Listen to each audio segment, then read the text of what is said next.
Mga puso, exciting elementary schools category magabalik na sa 46 Mascara Festival. Makontingent, mag-perform sa street dance padulong sa public plaza. Yaring balita ng ating gintutukan. Bilang bagong organizer ng Mascara Festival, madamo man kuno sang bagong halauman sa ika-46 nga tuig sa kahiwatan sa idalom sang Gugma Foundation Incorporated. Sunod sa festival director, isa sa balantayan ang mong pag-perform sang contingents sa Bacolod City Public Plaza sa ila tradisyonal nga street dance. What's also new for this series, i-flip siya naman.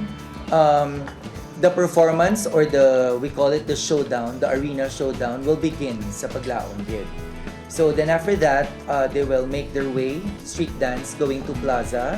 So mahula tatutanan. Sa October 19, mag-perform ang mga contingent sa idalom sa barangay category. Magluwas sa ila, balantayan ang pagbalik sa elementary schools, category matapos ang 5 katuig. Ang pinakaginikanan sa mga estudyante nga mapasakop, excited na sa performance kay pakita sa kabataan. Lipay, lingaw. Tapos, Para maka-experience man sila. Tatak, Bacolod nun. Kaya support man kami mo kay siyempre puro na tanan mga dancer. wala gini may makaperde sa Sipania, ma'am, basta sinautay. Oo. Nga man, sige be. Di kaya may mga dagiyaw.